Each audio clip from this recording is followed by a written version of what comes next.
Shalom bien-aimés, shalom frères et sœurs, que la paix, la grâce et la communion du Saint-Esprit soient votre partage. Prions le Seigneur, éternel notre Dieu, Dieu Tout-Puissant, le Créateur des cieux et de la terre.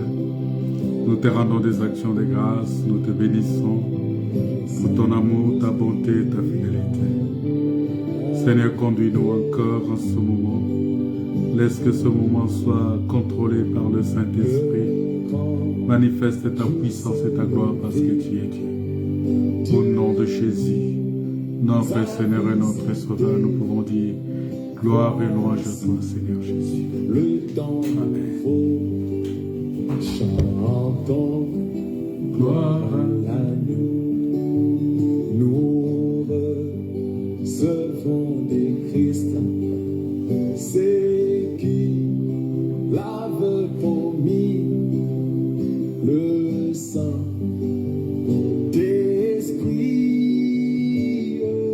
là. Oh, le Saint-Esprit est là. Le Saint-Esprit est là. La mort a disparu. Oh, Dieu donne le salut. Alléluia. Et sur les mondes entiers, oh, le grand jour s'est levé. Les saints d'esprit est là. Lorsqu'il s'enfuit, la lumière a jailli, chasse le cœur troublé, toute crédulité, car Christ, le roi de rois, répand l'esprit des foi, le Saint-Esprit est là. Le Saint-Esprit est là. Oh, le Saint-Esprit est là. Et là, la mort a disparu. Ah, Dieu donne le salut. Alléluia. Et sur les mondes entiers, oh, les grands jours se lever, les saints d'esprit est là.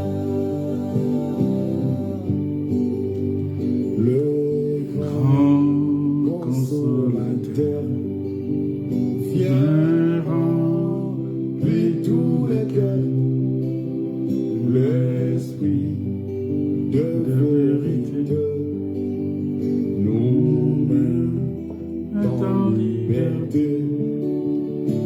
Il ouvre les prisons, répand la guérison, le Saint-Esprit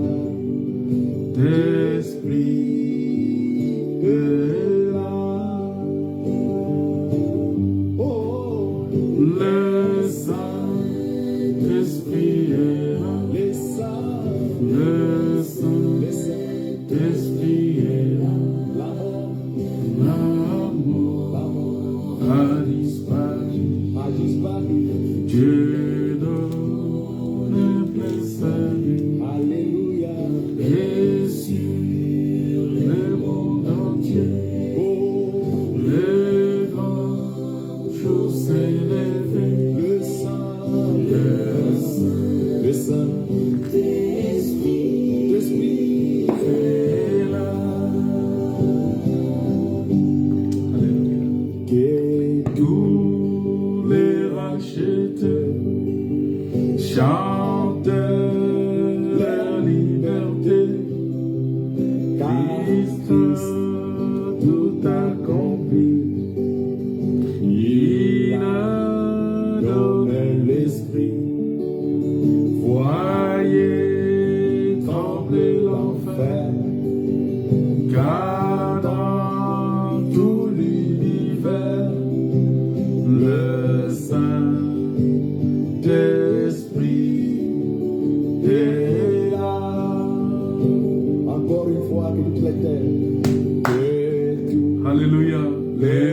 que tous les rachetés chantent leur liberté. J'aimerais que tu puisses proclamer ta victoire, parce qu'il est écrit dans la parole de Dieu que nous sommes plus que vainqueurs, que nous avons la victoire sur tout.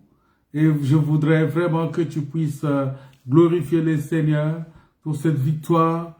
J'aimerais que tu puisses glorifier le Seigneur pour cette grâce que Dieu a mis en toi, parce que le Seigneur t'a rendu victorieux au travers de sa parole.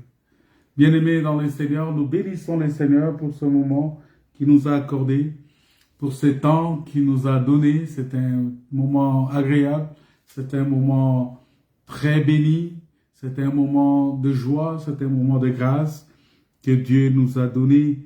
La Bible dit que nous sommes plus que vainqueurs, vous savez, nous sommes plus que vainqueurs. Et pour cela, parce que on avait vu avec vous que Jésus-Christ n'a pas seulement combattu, il n'est pas seulement venu pour nous sauver, mais il est venu aussi combattre l'ennemi. Il est venu aussi combattre le diable. Il est venu combattre aussi Satan. Il est venu manifester la puissance de Dieu. Et aujourd'hui, nous pouvons dire que nous avons de la victoire. C'est pourquoi j'avais dit l'autre jour que les tempêtes, ça peut arriver, les combats, ça peut arriver, les problèmes, ça peut arriver. Mais le plus important, c'est que comment ça va se terminer. Ça se termine toujours bien. Pour tout enfant de Dieu, ça se termine toujours bien. Voilà pourquoi, bien-aimés, nous devons faire très attention. C'est important d'apprendre à contrôler nos pensées, parce que c'est le centre de combat. Vous savez que nos pensées peuvent influencer notre foi. Nos pensées peuvent influencer notre manière de faire. Nos pensées peuvent influencer notre caractère, notre habitude, notre manière de vivre. Nos pensées peuvent influencer tout. Mais les plus importants, la bonne nouvelle, c'est que depuis notre nouvelle naissance en Jésus-Christ, nous devons comprendre que nous avons la capacité de contrôler nos pensées. Oui, nous pouvons contrôler nos pensées, comme la parole de Dieu nous dit dans le livre de 2 Corinthiens, chapitre 10, versets 4 à 5, où la Bible dit que nous avons la possibilité de contrôler nos pensées. Qu'est-ce qu'il dit? Il dit, car les armes avec lesquelles nous combattons ne sont pas charnelles, mais elles sont puissantes par la vertu de Dieu pour renverser les forteresses. Nous renversons, vous voyez, les raisonnements et toute hauteur qui s'élève contre la connaissance de Dieu. Et nous amenons toute pensée captive à l'obéissance de Christ. Vous voyez ce que ça veut dire? Ça veut dire que nous avons la possibilité de ramener toute pensée captive à l'obéissance de la parole de Dieu. C'est très important. C'est très important. Et la Bible dit, nous sommes prêts aussi à punir toute désobéissance lorsque votre obéissance sera complète. Vous voyez? C'est-à-dire ici, nous voyons que nous avons la capacité de renverser les raisonnements. Les mauvaises pensées, nous pouvons les contrôler. Nous pouvons dire, non, non, non, ça, cette pensée-là, cette pensée négative, j'en veux pas. Nous pouvons dire, ah, cette pensée-là ne glorifie pas le Seigneur. Nous pouvons dire, cette pensée-là, c'est une pensée diabolique. Vous voyez? Donc c'est important pour nous, bien-aimés, d'apprendre à contrôler nos pensées. Sinon, elles influenceront non seulement notre foi, mais aussi nos paroles. C'est pourquoi il y a des gens, ils parlent sans méditer. Ils parlent de ce qui lui vient à la tête. Il peut dire quelque chose comme ça. Parce qu'il y a d'autres qui sont influencés par la présence de la foule. Vous savez, l'immaturité, c'est aussi ça. Quelqu'un, quand il se retrouve devant la foule, il croit tout se permettre. Il peut dire des choses, il peut raconter des choses, il peut commencer à parler, à dire des choses. Il n'a pas la maîtrise de soi. C'est très dangereux. Très dangereux. Considérez d'abord comment David a parlé au géant Goliath qui s'était présenté devant lui. malgré l'apparence terrifiante de Goliath, de ces géants, et malgré son armure et ses armes, David lui dit, aujourd'hui, l'Éternel te livrera entre mes mains. Vous voyez? C'est-à-dire, il parle avec assurance, il parle avec détermination, il parle avec force, avec foi, avec conviction. Il dit, aujourd'hui, l'Éternel te livrera entre mes mains. Il continue, il dit, je t'abattrai et je te couperai la tête. Ça, c'est la mission de Jésus-Christ. C'est pourquoi je vous avais dit, les jours où, quand Jésus est venu, il est venu pour combattre, pour nous délivrer. C'est-à-dire, il est venu pour nous délivrer. Mais maintenant, le diable, au lieu de le laisser faire son travail pour nous délivrer, le diable veut se lever contre le Seigneur. En ce moment-là, qu'est-ce que le Seigneur fait? Il dit, bon, je ne vais pas, c'est comme David, il dit, je ne vais pas seulement arracher la brebis de la gueule du lion, mais je vais poursuivre ces lions-là pour les déchirer. Et je vais déchirer ces lions-là, vous voyez? Et Christ a déchiré, il a coupé la tête, il a brisé. C'est pourquoi la Bible dit, la postérité de la femme écrasera la tête du serpent. Vous voyez? C'est-à-dire que Dieu a donné la force, la puissance à la postérité de la femme pour écraser, oui, écraser la tête du serpent. Il dit, aujourd'hui, l'Éternel te livrera entre mes mains. Ça c'est un. Deux, je t'abattrai. Je vais t'abattre. D'où lui venait cette conviction-là? C'est Christ qui parlait à lui. C'est Dieu lui-même qui parlait à David. Il dit aujourd'hui, il dit, et je te couperai la tête. 3. Je te couperai la tête. Et quand je vais finir de couper ta tête, il dit, aujourd'hui, je donnerai les cadavres du champ des Philistins aux oiseaux du ciel et aux animaux de la terre. Et toute la terre saura qu'Israël a un Dieu. Et toute cette multitude saura que ce n'est ni par l'épée, ni par la lance que l'Éternel sauve. Car la victoire appartient à l'Éternel. Et il vous livre entre nos mains. Je suis dans 1 Samuel chapitre 17, verset, vous lisez 1 Samuel chapitre 17, verset 46 à 47. Vous voyez, ici, le Seigneur est en train de démontrer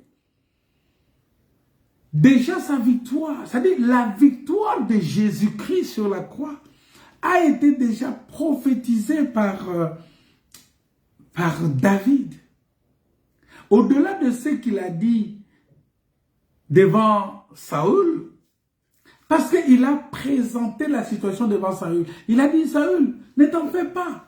Le jour où je suis allé, j'étais allé paître le troupeau de mon père. Un lion s'est présenté, il a pris une brebis. Et moi, j'ai couru. J'ai récupéré la brebis de la gueule du lion. Ah, c'est la mission de Jésus, de nous arracher de la gueule. Et vous savez, à ce moment-là, lorsque tu accomplis cette... Voilà pourquoi je dis toujours aux frères et sœurs, bien-aimés, il faut faire très attention lorsque tu rentres dans cette vie chrétienne. Et là, je parle aux frères et sœurs qui vont être baptisés demain. Écoutez-moi. Vous savez, lorsqu'on s'engage dans l'œuvre de Dieu, on s'engage aussi dans un combat. On s'engage aussi dans un combat, le combat pour arracher, parce qu'il dit, vous serez mes témoins. C'est-à-dire, on s'engage dans un combat d'être le témoin de Christ. On s'engage dans un combat d'être le témoin de Christ. Et dans ce combat-là qu'on s'engage pour être témoin de Christ, qu'est-ce qui se passe? C'est-à-dire, on va maintenant vers le diable pour arracher les brebis. que lui, il a pris en otage. On va vers le diable pour les dépouiller de toutes ces brebis-là, récupérer ces brebis que le diable a pris en otage. C'est-à-dire par l'évangélisation, par nos témoignages, par notre vie. Parce que notre façon de vivre, la transformation qui s'opère dans notre vie est aussi un acte d'évangélisation. Nous évangélisons le monde, pas seulement par la parole enseignée, mais par notre conduite, par notre comportement, par notre façon de vivre. Le monde va constater qu'il y a un changement, le monde va constater qu'il y a une transformation en nous.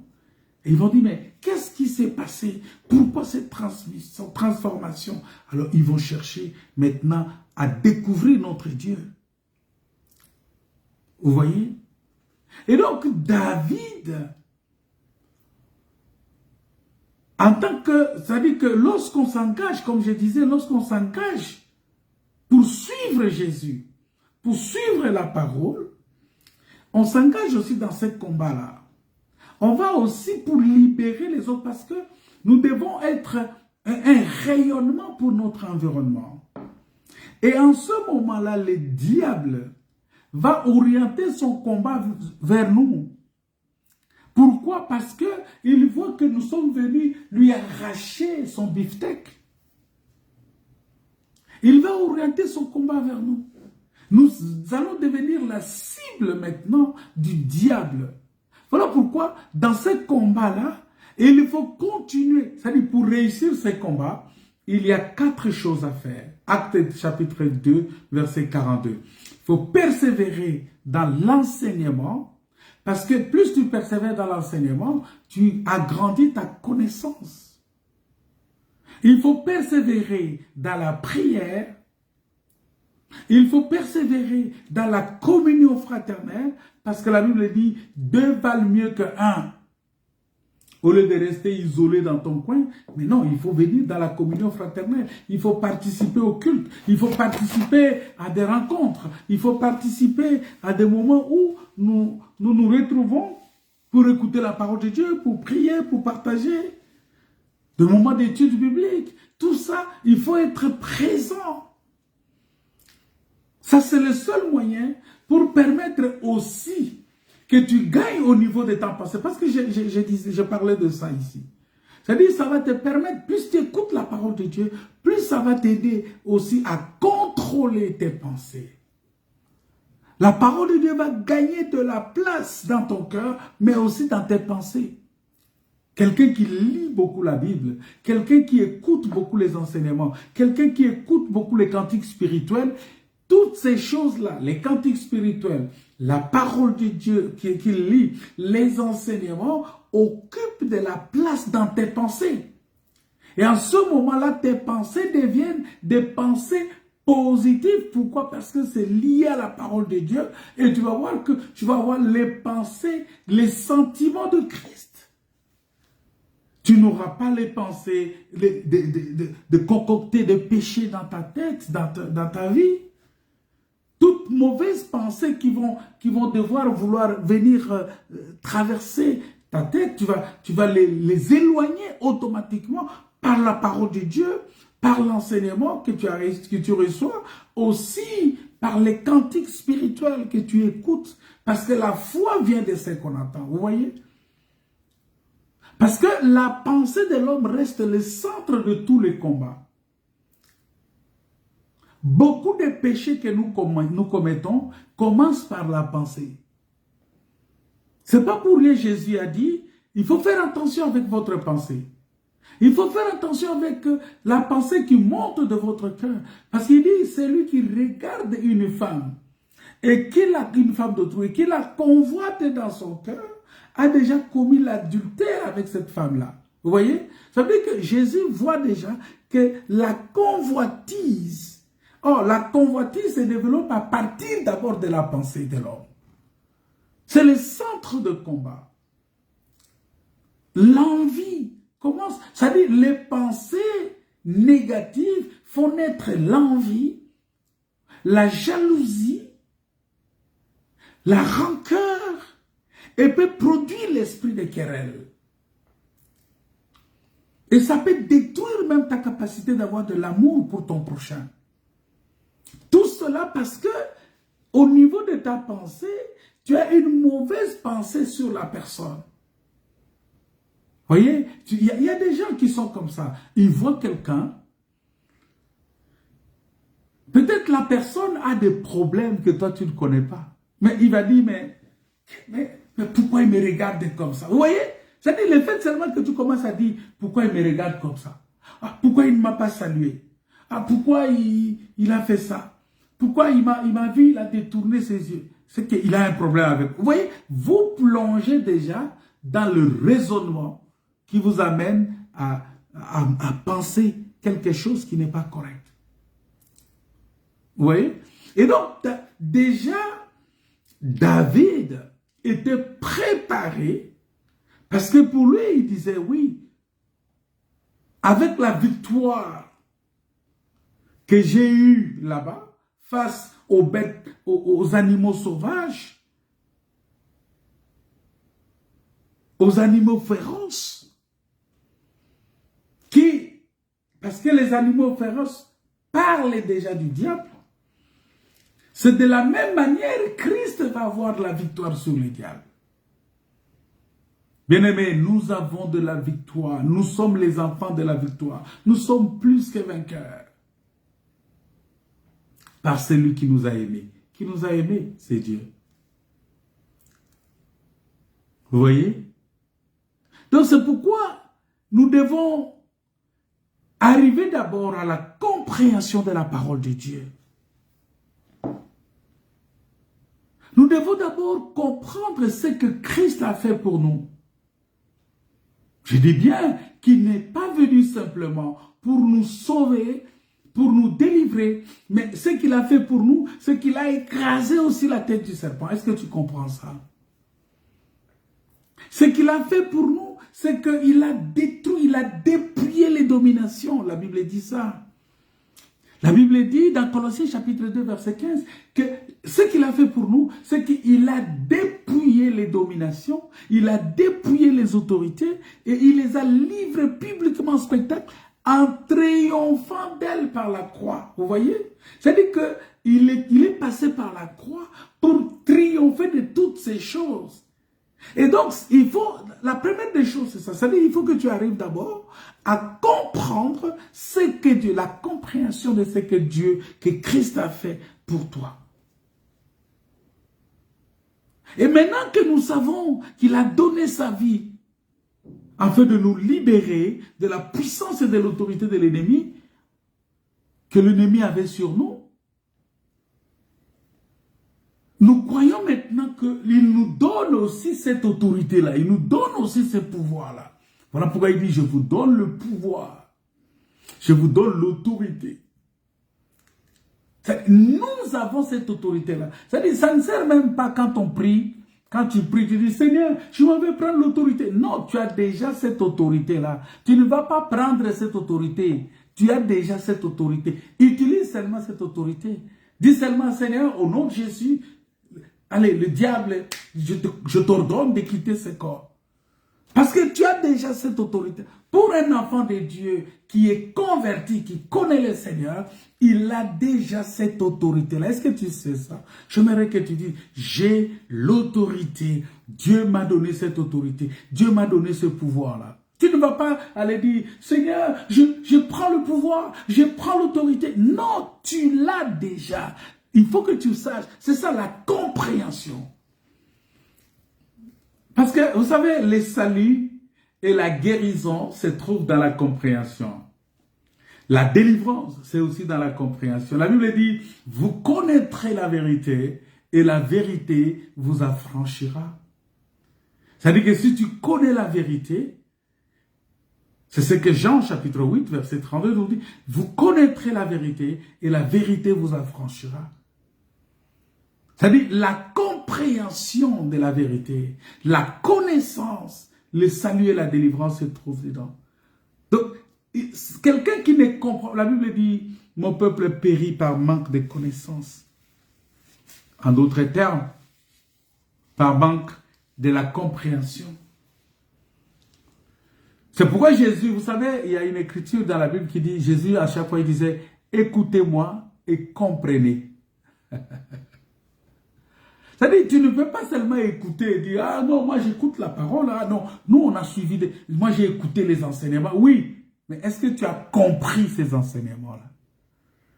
Écouter les enseignements, c'est une bonne chose, mais est-ce que tu comprends l'enseignement? Est-ce que tu comprends cette parole-là? Parce que si tu écoutes, mais tu ne comprends pas, mais tu es le plus malheureux. Pourquoi? Parce que tu as les armes que tu ne sais pas utiliser. Tu as le pouvoir que tu ne sais pas utiliser. Tu as les capacités que tu ne sais pas développer. Tu es comme celui-là à qui on a remis les talents, mais qui a pris son talent, il est allé cacher.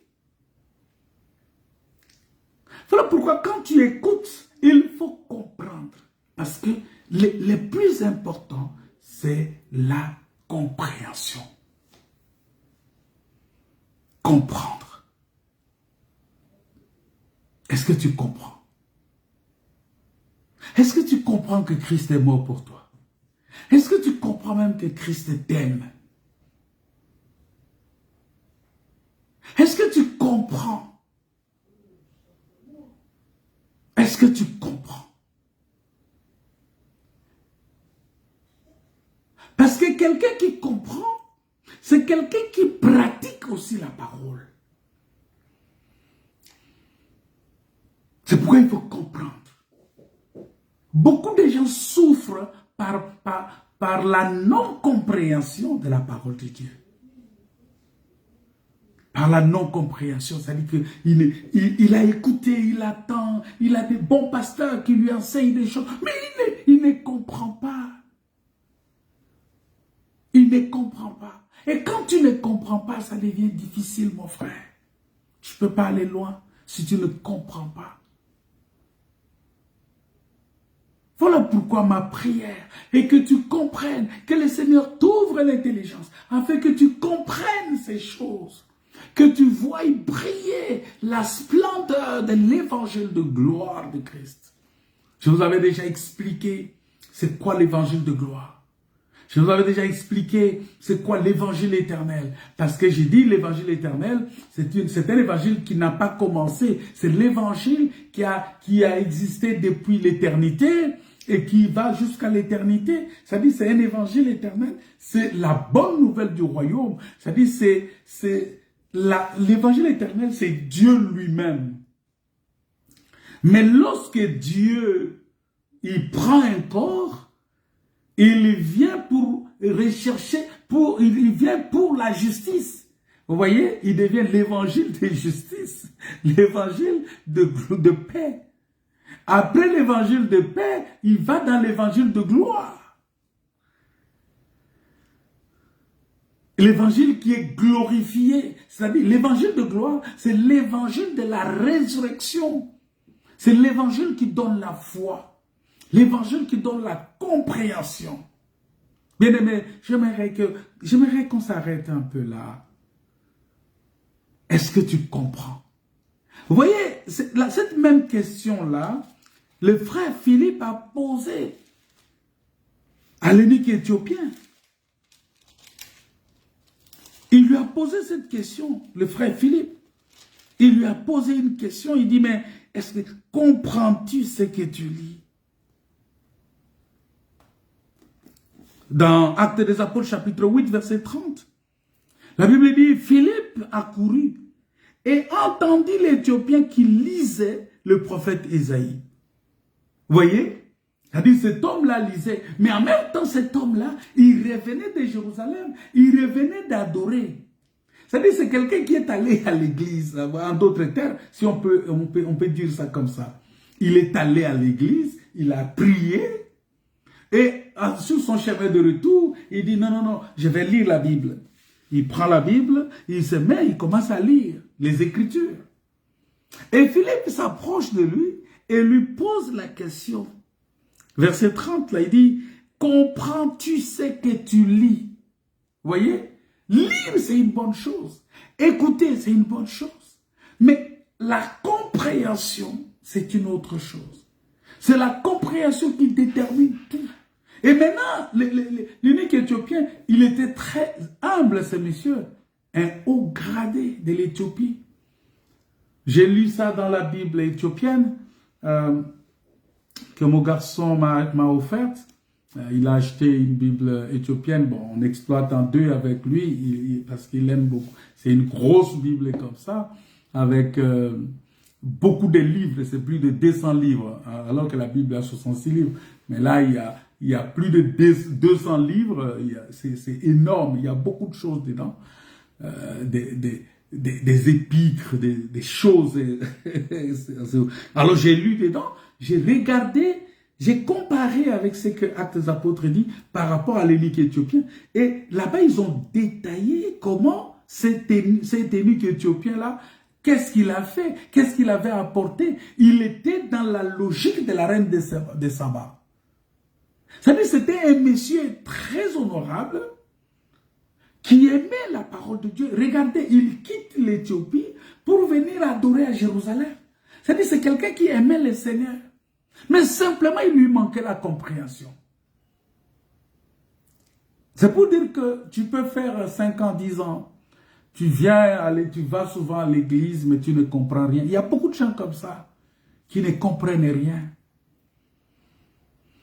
Et ils sont prêts à rejeter la faute sur les autres. Voilà pourquoi des personnes comme ça, moindre erreur, ils disent, ah non, c'est le pasteur qui n'est pas puissant. Allez, je quitte cette église-là, je vais dans une autre église. Bon, écoutez, lorsqu'il y a un prophète qui va venir, allez, il va consulter un prophète. Le prophète commence à lui raconter des choses.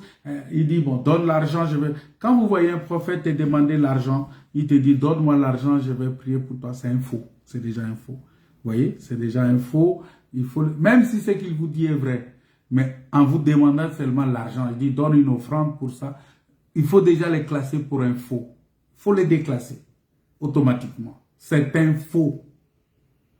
C'est un faux. Alors, la compréhension manquait à cet Éthiopien et Philippe lui a demandé, vous voyez, Philippe s'est approché du char. Il s'est approché de lui. Voilà pourquoi nous avons aussi le devoir, en tant que serviteurs de Dieu, de nous approcher. Voilà pourquoi nous nous approchons de vous. Regardez peut-être que vous nous suivez de loin. Le Seigneur a permis que nous puissions avoir les réseaux sociaux. Ça nous permet d'entrer dans vos maisons, dans vos salons. Vous êtes peut-être au salon, vous êtes au lieu de travail. Je ne sais pas où est-ce que vous êtes en ce moment. Mais ces réseaux sociaux nous permettent de nous introduire chez vous et de parler avec vous, d'échanger avec vous. Et par la suite, vous pouvez revenir. Peut-être que vous avez des questions. Mais n'hésitez pas si vous avez des questions. Contactez-nous inbox, posez vos questions. Le jeudi, je fais souvent une émission de questions-réponses. Mais c'est vrai que ça passe sur Zoom, où je réponds à toutes les questions. Des questions aussi difficiles. Parce que là, nous recherchons à placer la sagesse de Salomon au milieu. Il lui manquait la compréhension. Mais Philippe, il s'est approché de lui. C'est comme aujourd'hui, nous nous approchons de vous. Nous venons vers vous. Nous vous parlons. Avec amour, avec les soucis, avec cet enthousiasme-là, nous vous parlons de ces choses. Nous vous disons, bien-aimés, il est important d'avoir la compréhension. Et si vous avez de la compréhension, ça va. C'est pourquoi, même l'enseignement que je donne sur la divinité de Jésus, si tu ne comprends pas ça, tu ne seras pas sauvé. Parce que c'est la compréhension de cet enseignement qui va t'amener au salut. Est-ce que tu comprends? Philippe a posé la question. Comprends-tu ce que tu lis? Il répond à Philippe. Il dit, comment je vais comprendre si quelqu'un ne me guide? Ah, si personne ne me guide. C'est-à-dire, pour comprendre, il faut avoir un guide. Or, notre guide aujourd'hui, c'est le Saint-Esprit. Vous voyez? Et Philippe a commencé par lui expliquer qu'est-ce qui s'est passé entre-temps à Jérusalem. Qu'est-ce qui s'est passé avec Jésus-Christ? Et pendant que Philippe lui expliquait ces choses, ils se sont retrouvés, pendant qu'ils avançaient, ils ont vu les eaux qui coulaient, et l'eunuque a demandé à Philippe. Vous voyez, la compréhension l'a amené maintenant à prendre la décision pour le baptême. Non, le baptême, c'est pas parce que, bon, maintenant il fait chaud, il fait 32, 33 degrés en France. Bon, là, on est vraiment sous la chaleur, la canicule, tout ça. Et donc, on s'est dit, allez, je vais aller me plonger, le pasteur va me plonger dans l'eau, peut-être que ça va doucement. Non, c'est pas ça. Le baptême, c'est l'engagement d'une bonne conscience. Vous voyez, le baptême aussi, c'est avoir compris que Jésus-Christ, à qui tu as cru, c'est lui le Dieu véritable. C'est lui le Dieu véritable, c'est lui la vie éternelle. Voilà pourquoi j'aimerais que tu comprennes cela. Et David, lui, avait compris. Il avait compris que son passage dans le désert lui donne déjà le pouvoir. Il a déjà le pouvoir. Voilà pourquoi quand il vient, il dit aujourd'hui, il n'a pas dit que l'Éternel m'a donné le pouvoir sur toi. Non, non, non.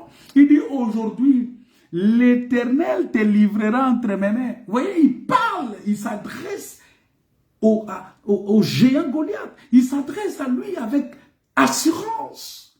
Il dit aujourd'hui, l'Éternel te livrera entre mes mains. Je t'abattrai. Vous voyez, quel courage, quelle assurance. Il dit, je t'abattrai. Pourquoi? Parce qu'il savait qu'il avait le pouvoir. Il savait que le Seigneur lui avait déjà donné l'autorité. Il avait déjà l'autorité de marcher sur les puissances des ténèbres. Il avait déjà l'autorité parce qu'il savait que le diable est... C'est pourquoi Jésus-Christ, tout ce qui se faisait, lui il regardait seulement et il disait, il faut que ça s'accomplisse les Écritures. Oui, vous savez pourquoi il disait ça? Il disait, il faut que les Écritures s'accomplissent. Parce que pour lui, tout ce qui devrait arriver n'était que l'accomplissement des Écritures. Parce que tout ce que Dieu dit s'accomplit certainement. Bien aimé, toutes les promesses de Dieu pour toi vont s'accomplir. J'aimerais que tu saisisses cela. J'aimerais que tu reconnaisses cela que, oh, les promesses de Dieu pour moi sont oui, amen, sont vraies et ça doit s'accomplir. Seigneur, je crois que tout ce que tu m'as dit, tout ce que ta parole m'a dit, je sais que ça va s'accomplir certainement. Alléluia. Seigneur, tout ce que tu as dit à mon frère, tout ce que tu as dit à ma soeur, tout ce que tu as dit à tous tes enfants, dans l'appel que tu leur as lancé, le message du début qui les a convaincus à te croire, Seigneur.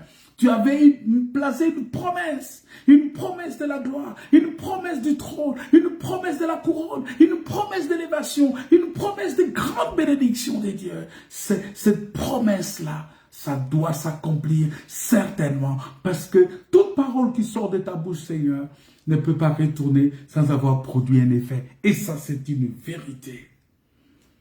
Voilà pourquoi nous te disons merci, Seigneur, pour cela. Et nous savons, Seigneur Jésus, que tu as dépouillé les dominations, les autorités. Tu les as déjà dépouillées. Ah, ils n'ont plus aucun pouvoir. Parce que tu as écrasé la tête du serpent. Le serpent n'a plus de pouvoir.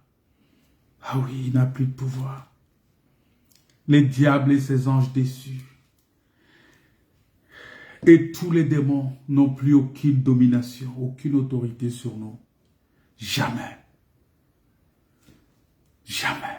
Voilà pourquoi Jésus a dit, je vous ai donné le pouvoir de marcher sur les serpents et sur les scorpions et sur toute la puissance de l'ennemi et rien ne pourra vous nuire. Luc chapitre 10, verset 19. Est-ce que tu comprends cela? Est-ce que tu comprends? Bien-aimés, depuis notre nouvelle naissance, ce n'est plus le diable qui a autorité sur nous, mais c'est nous qui avons autorité sur lui.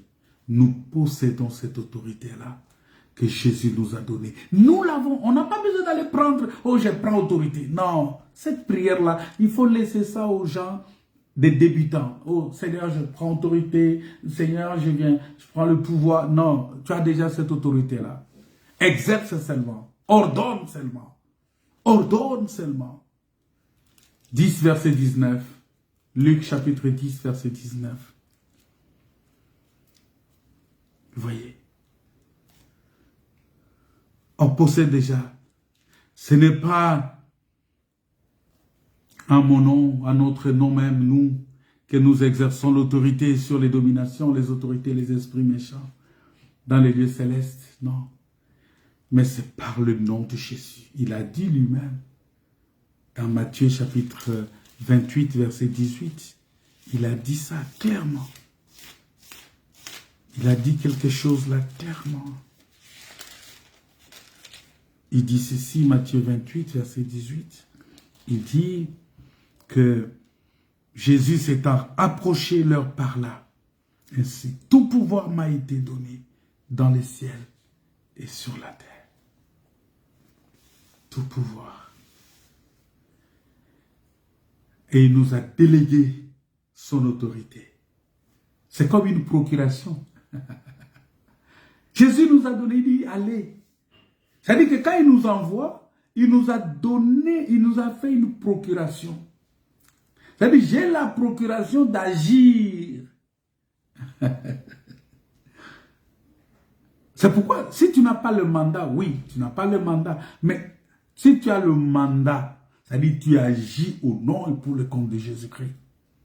Et tout est approuvé par Dieu. Tu as ce mandat-là.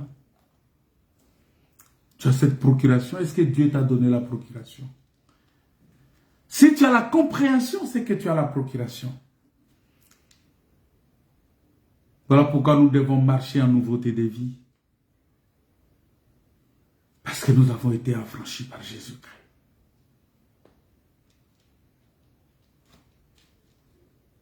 Bien-aimés dans le Seigneur, il y a beaucoup de choses.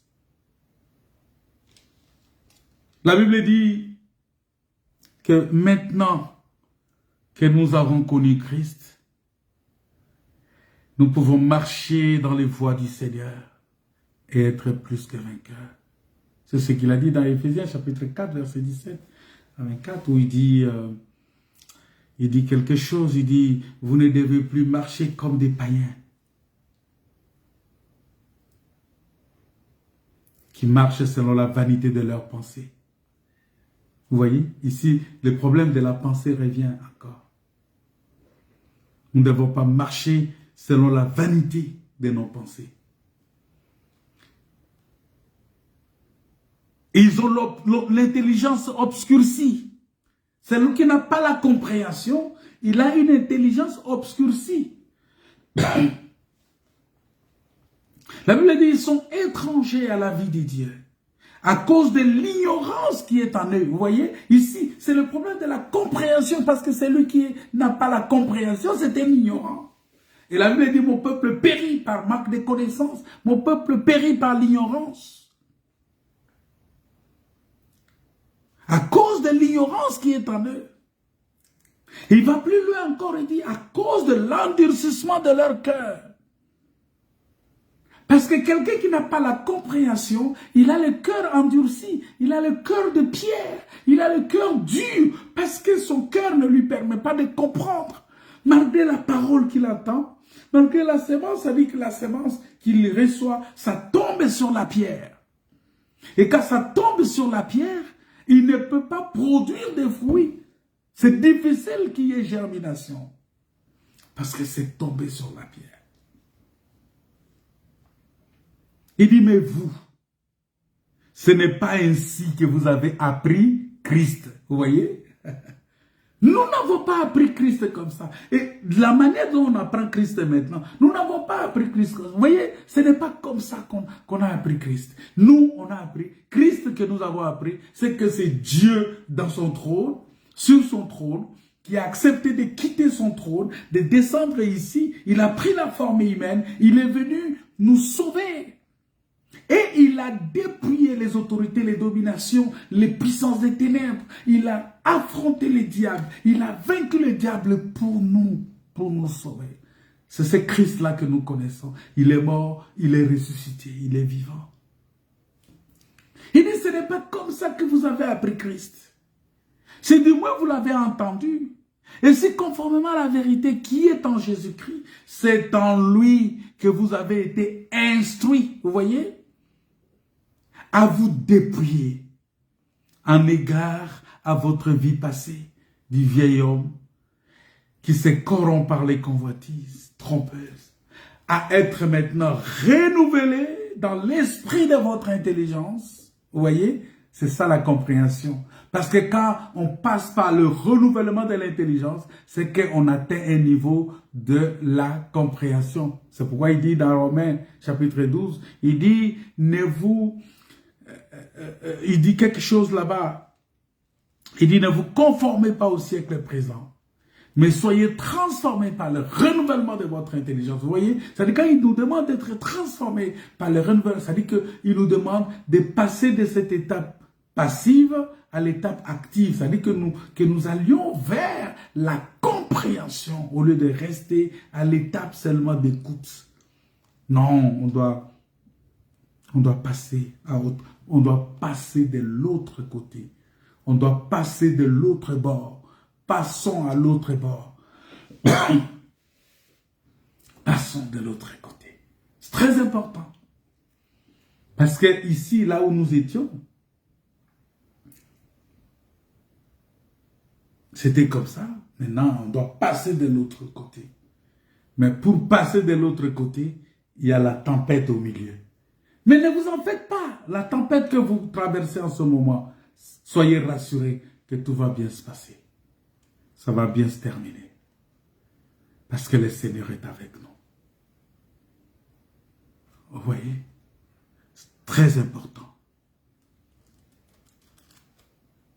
Il dit, et à revêtir l'homme nouveau, créé selon Dieu, dans une justice et une sainteté que produit la vérité. Vous voyez, ce texte d'Éphésiens là, il est profond. Il est profond. Vous voyez, maintenant que nous avons appris, nous avons connu Christ, nous pouvons marcher dans ses voies, dans les voies du Seigneur, et être plus que vainqueurs. Non seulement nous devons y croire, mais nous devons aussi le confesser de notre bouche, parce que nous l'avons compris. Et nous devons apprendre à dire que je suis sauvé. Je suis libéré. Je suis plus que vainqueur. J'aimerais que tu dises ça. Celui qui comprend la mission du Seigneur, il va dire, je suis sauvé. Je suis libéré.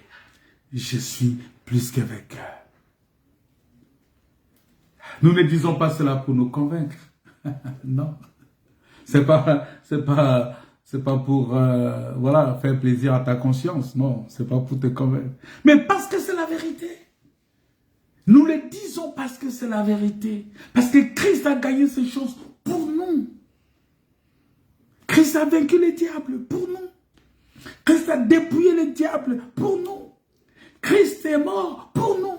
Il est ressuscité pour nous. C'est la vérité.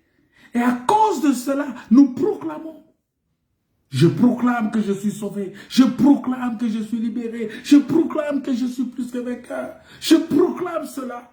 Ce n'est pas pour amuser la galerie. C'est pas pour.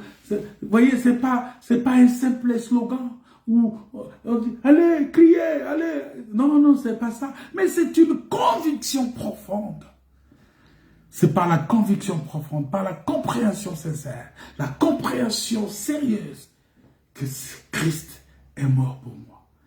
Dieu, la parole s'est faite chair. C'est ça, c'est la parole de foi.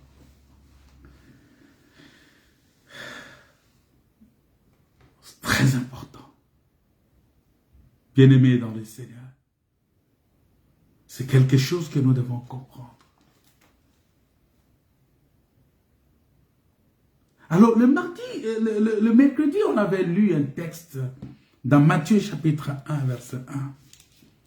Je vais aller là-bas rapidement pour essayer de clore cette partie-là avant de parler de Jésus-Christ, fils de l'homme, fils de Dieu, tout ça. Parce qu'il faut que j'explique ces choses. C'est très important. Matthieu chapitre 1, le verset 1, que nous avons lu la dernière fois.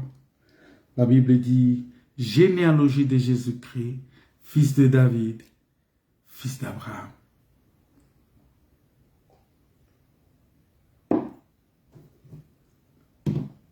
Généalogie de Jésus-Christ, fils de David, fils d'Abraham. Mais écoutez, c'est quelque chose que si on regarde, on sait que, vous allez voir que Abraham a existé avant, bien avant David. C'est-à-dire que, normalement, dans l'ordre, il devrait dire généalogie de Jésus-Christ, fils d'Abraham, fils de David. Mais il commence d'abord par le fils de David, et après, le fils de David devient le fils d'Abraham. Vous voyez, ça c'est la Bible, bien aimée. La Bible dit que c'est inspiré par le Saint-Esprit que les hommes ont parlé de la part de Dieu. La parole de Dieu, c'est pas quelque chose du hasard. C'est pas quelque chose qu'on peut prendre comme ça. C'est-à-dire que quand tu lis la Bible, il faut que le Saint-Esprit t'ouvre l'intelligence pour comprendre. Mais pourquoi? C'est ça notre évangile. Le pourquoi de chaque chose. Il faut rechercher le pourquoi, les comment, le où, les quand, les qui, les quoi de chaque chose. C'est très important. Le pourquoi de chaque chose. Abraham a existé avant David. Mais au lieu de commencer par Abraham, il commence par David. Pourquoi il commence par David?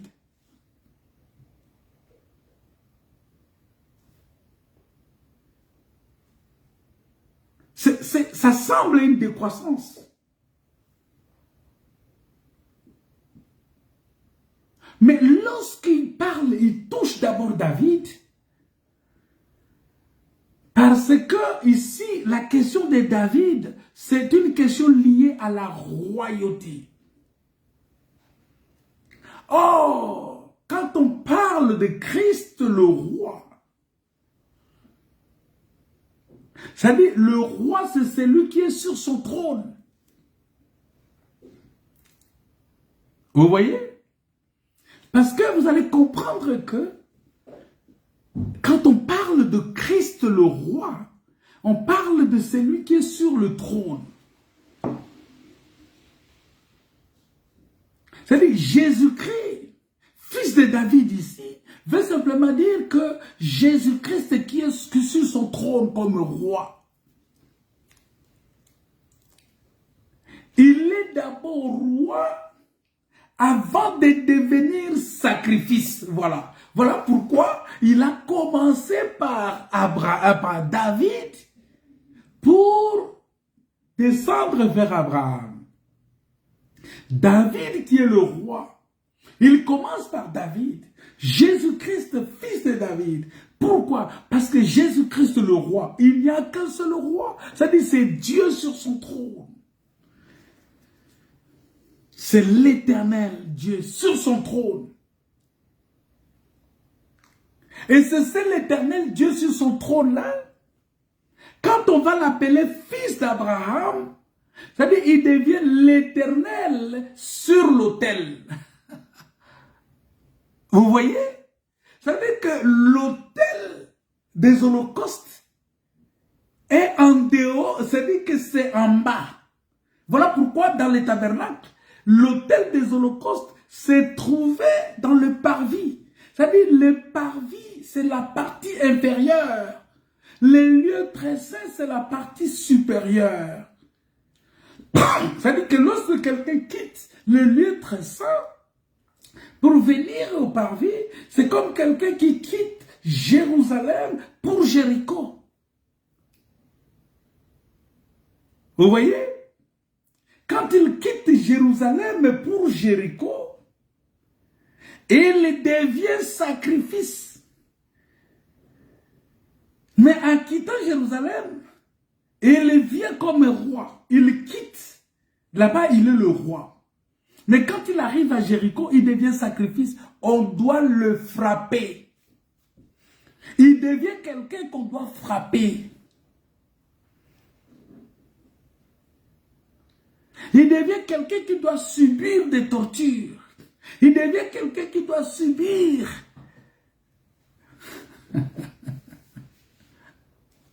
Est-ce que vous comprenez ça? Lorsqu'on parle de quelqu'un qui quitte les lieux saints pour le parvis, c'est l'Éternel Dieu qui quitte le ciel pour descendre sur la terre. Voilà pourquoi il ne pouvait pas commencer par parler d'Abraham. Pourquoi? Parce que le fils d'Abraham, c'est Isaac qui est le sacrifice. C'est lui qui va monter sur l'autel. C'est lui qui va aller sur le montagne de Morija, qui va être étalé sur l'autel de sacrifice. Mais lorsqu'on l'appelle fils de David, il est Salomon qui est sur son trône, qui est plein de sagesse et qui dirige son peuple avec de bâton royal. Il est là comme juge, il est là comme le roi qui impose la paix, il est là comme le roi de gloire. Voilà pourquoi Salomon avait cette gloire-là qu'on appelle la renommée de Salomon. Voilà pourquoi Salomon avait la capacité de juger et de trancher, d'apporter la solution aux femmes qui disputaient un enfant. Voilà pourquoi Salomon avait cette intelligence pour apporter des réponses aux questions difficiles. Voilà pourquoi Salomon c'est lui qui devrait apporter le règne du millénaire, le pourquoi des 1000 femmes de Salomon. Parce que les 1000 femmes de Salomon, ça parle de règne de 1000 ans. Le règne millénaire. C'est ça, c'était simplement ça, c'est le règne millénaire. Parce que en tant que Salomon, il devrait apporter la paix. Il devrait... C'était un Dieu roi de paix. Donc, il est d'abord le fils de David, parce qu'il est le roi. C'est pourquoi je vous ai dit que vous constatez que, en tant que fils de David, c'est Salomon.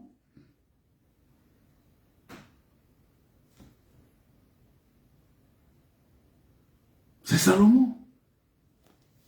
Salomon qui a eu la royauté, malgré qu'il y avait beaucoup de ses frères qui voulaient. Beaucoup de ses frères aussi voulaient ces postes-là. C'est comme le diable aussi voulait être comme Dieu. Dieu l'a précipité. Vous voyez, c'est ça.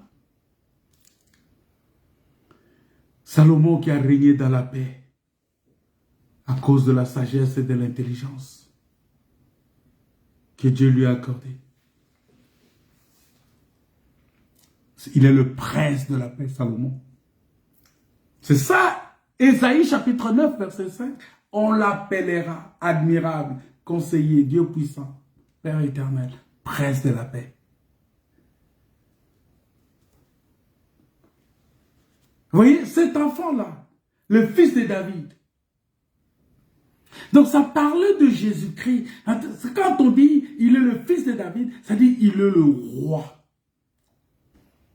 Donc Dieu, avant de devenir serviteur, avant de devenir sacrifice, il était d'abord roi. Il est roi. Il est d'abord le roi. Il est d'abord le roi. Il est d'abord celui qui gouverne toutes choses. C'est lui qui juge toutes choses. C'est lui qui voit toutes choses. C'est lui qui connaît toutes choses. Il est d'abord sur ce trône-là, comme je vous l'avais expliqué autrefois, comme le bâton dans la main de Moïse, Dieu sur son trône. Maintenant, il doit prendre une autre position. autre position, on l'appelle fils d'Abraham. Fils d'Abraham parce que il va maintenant descendre sur... Il va descendre maintenant. On doit l'amener sur l'autel. C'est-à-dire le Père vient maintenant sur l'autel. Il vient, le Père descend et il vient sur l'autel. Je vais vous dire une chose. Vous savez pourquoi, lorsqu'on a amené Isaac, on devrait l'offrir en sacrifice, mais après c'est le bélier qui a été offert.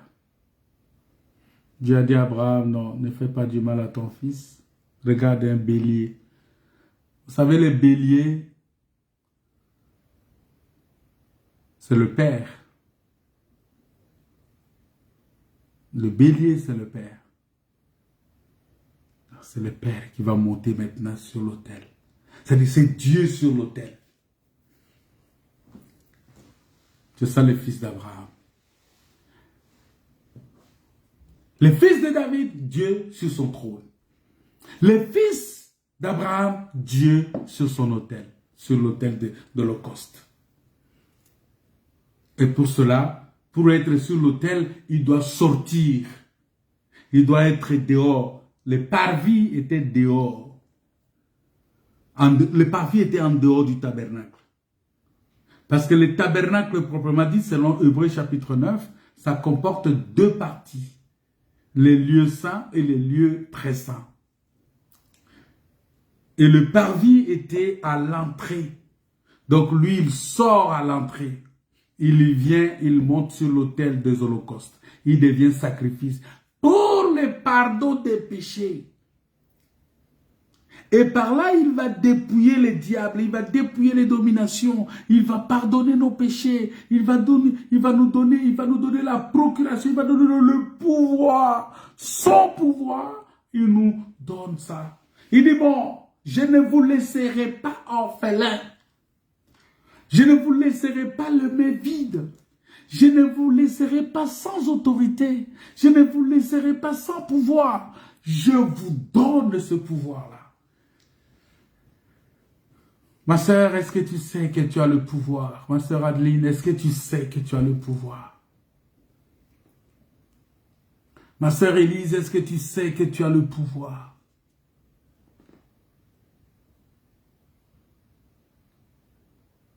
Est-ce que tu sais que tu as le pouvoir?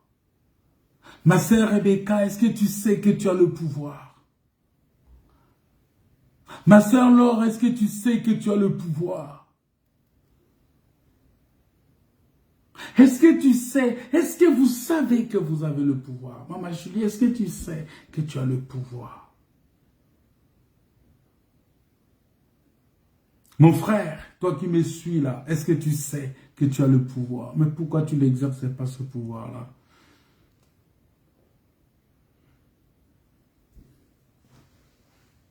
Voilà pourquoi on l'appelle, c'est-à-dire que ouais, la parole de Dieu, il faut comprendre ça. Il dit, la généalogie de Jésus-Christ, je vous avais dit que la généalogie, ce n'est qu'un chemin que Dieu a tracé,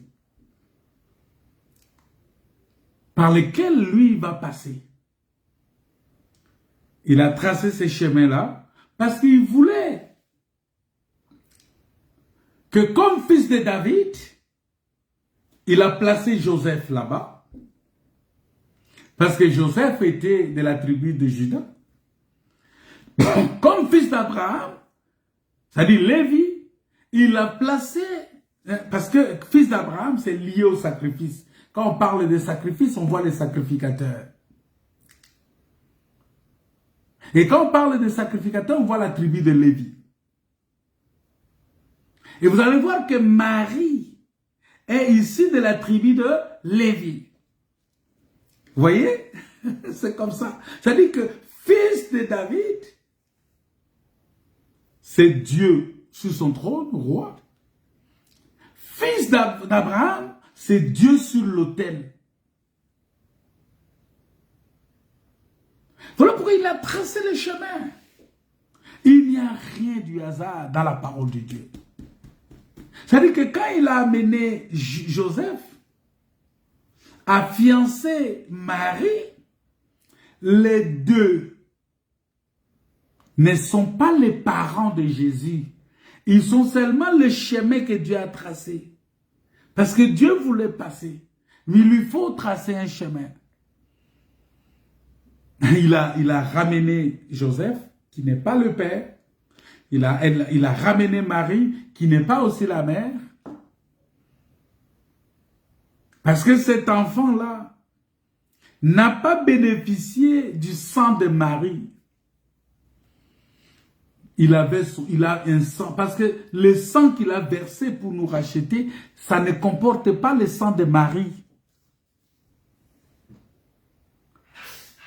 Vous voyez, ça ne comporte pas le sang de Marie, ni le sang de Joseph. Il n'y a pas le sang de Joseph dans la chair de Christ. Il n'a pas le sang de Marie. Voilà pourquoi, lorsqu'il est monté sur la croix, il va dire à Marie, Marie, voilà ton fils. Il dit, Jean, Jean, voici ta mère. Il le présente. Les fils et les parents. Quelle grâce. Dans la même ligne,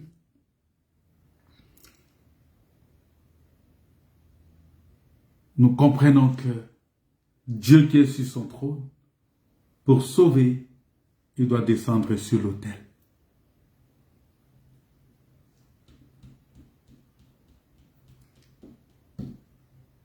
Et le sacrifice vient sanctifier. Jésus vient sanctifier.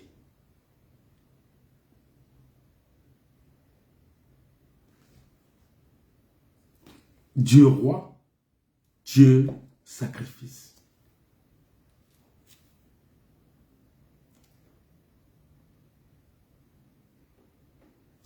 Donc nous comprenons que l'Éternel, le roi, doit venir se sacrifier.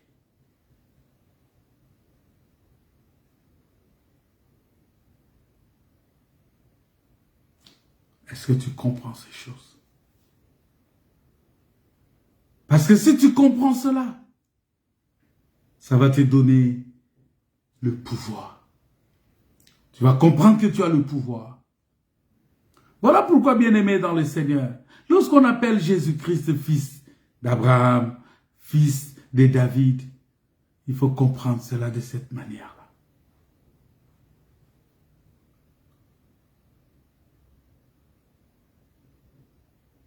Et cette parole, lorsque nous l'écoutons,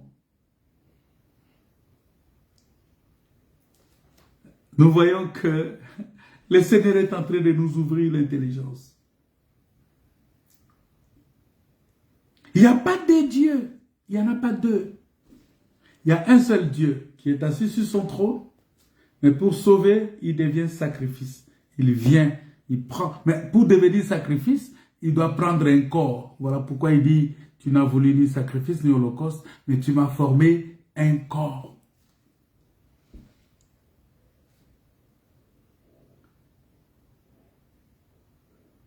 Alors, lorsqu'on l'appelle fils de l'homme, rapidement, parce qu'il est presque temps, lorsqu'on l'appelle fils de l'homme, je vous avais dit autrefois, je pense, je ne sais pas quand, je vous avais dit que vous allez voir que dans la Bible, il y a 3 personnes ou 3 prophètes dans la Bible qui ont été appelés fils de l'homme.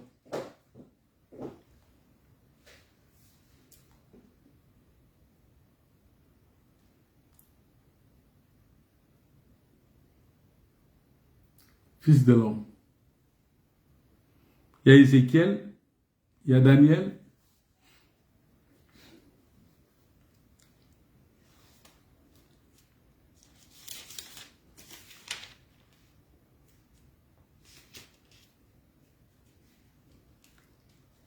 et il y a Jésus-Christ.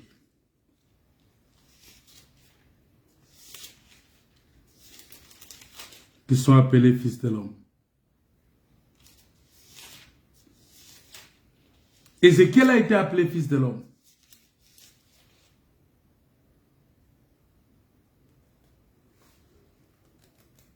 Daniel a été appelé fils de l'homme. Parce que le fils de l'homme, bien-aimé, ça cache plusieurs significations. Quand on dit le fils de l'homme, si nous lisons dans les livres de Jean,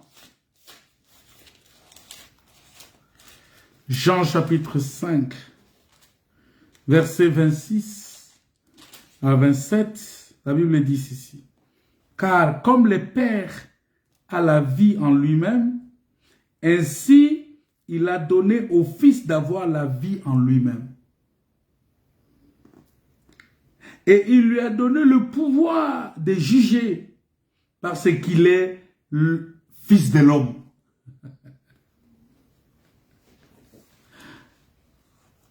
C'est-à-dire, nous voyons ici que le Fils de l'homme est identifié comme le juge. C'est lui qui a reçu le pouvoir de juger.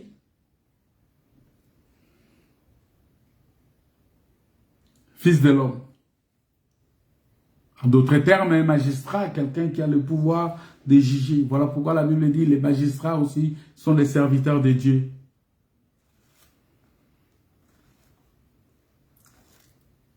Et Jésus va dire que le Fils de l'homme a le pouvoir de juger.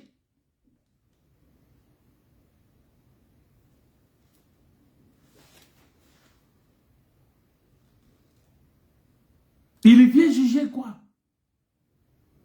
La parole, par la parole qu'il nous enseigne, cette parole-là est à la fois pour le jugement de tous ceux qui ont le cœur dur, qui refusent de croire à cette parole. Ils sont déjà jugés. Et c'est même par cette parole que nous serons jugés.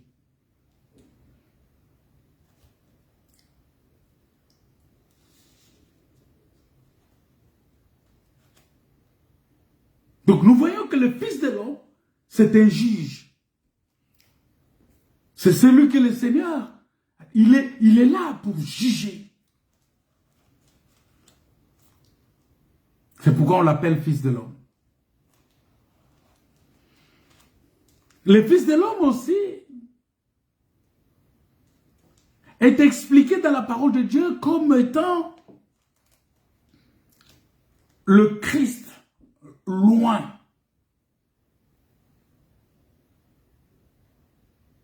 En d'autres termes, le Fils de Dieu vivant.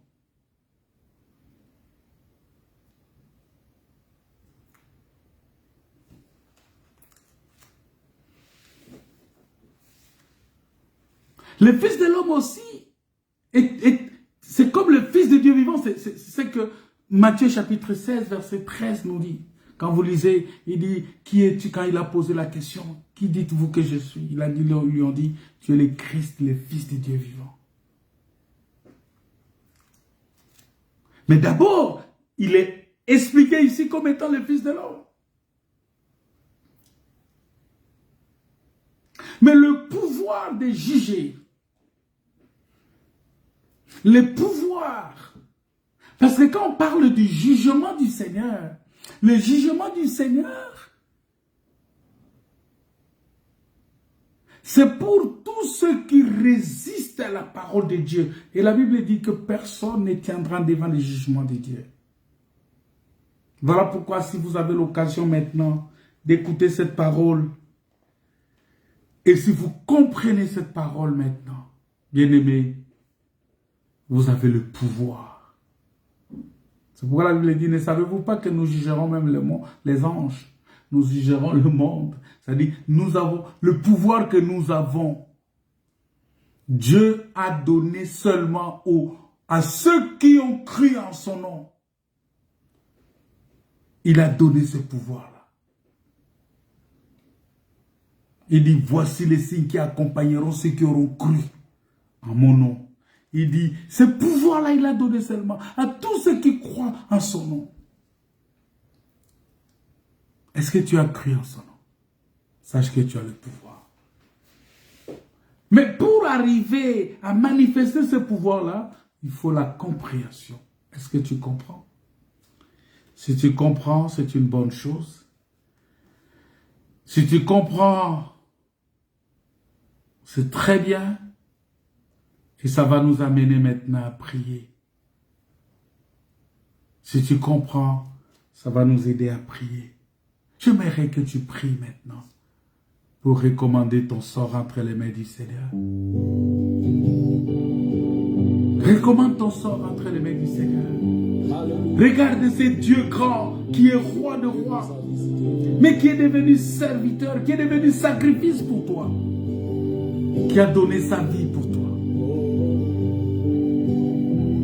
qui a donné sa vie. Il a quitté la gloire, il s'est dépouillé de toutes ces choses et il est venu. Il a accepté d'aller sur l'autel des holocaustes. Il est monté sur l'autel des holocaustes qui est la croix pour te donner le salut, la délivrance, la guérison. Aujourd'hui, nous avons la guérison, nous avons le pardon des péchés, nous avons la transformation, le renouvellement de l'intelligence par lui. C'est une grâce, c'est une bénédiction, c'est un sujet de joie, c'est un sujet de gloire. Voilà pourquoi je vais te demander de rendre grâce à Dieu. Rends grâce à Dieu. Dis-lui merci. Dis-lui merci en ce moment. Et si tu comprends, si tu as la compréhension de ton salut, tu vas t'attacher à cela. Parce que celui qui comprend son salut, c'est comme cette femme-là qui a retrouvé, c'est comme la Sunamite qui a retrouvé celui que son cœur aime et qui a saisi celui-là, qui l'a embrassé dans ses bras et qui a dit, je ne le laisserai plus partir. Il s'attache maintenant à lui. Il dit, je te suivrai partout. Est-ce que tu peux prendre cette décision-là ce soir vis-à-vis du Seigneur? Seigneur, je te suivrai partout. Je vais t'appartenir. Je vais t'appartenir. Je vais t'appartenir. Voilà pourquoi, pour tous ceux qui sont engagés au baptême, demain nous allons baptiser au nom de Jésus-Christ. Et le baptême passe d'abord par la repentance. La repentance. Parce qu'il dit, répentez-vous et que chacun de vous soit baptisé au nom de Jésus pour le pardon de vos péchés. Nous allons baptiser demain, je ne sais pas, une personne, 2 personnes, 3 personnes. Ceux que le Seigneur a convaincus, ceux qui ont compris, demain vont être baptisés. Et nous allons continuer. Plus nous enseignons, plus il y a des gens qui sont convaincus. Au mois de juillet aussi, on va baptiser. Au mois d'août aussi, on va baptiser. Au mois de septembre aussi, on va baptiser. Mais la Bible dit aujourd'hui, si vous attendez ma voix, n'endurcissez pas vos cœurs. Si tu n'es pas ici à Rouen, ou si tu n'es pas en France, si tu es dans un autre pays, et que tu es convaincu pour être baptisé, tu peux nous contacter inbox, on va te référer à un pasteur, on va te recommander auprès d'un pasteur qui va te baptiser au nom du Seigneur Jésus.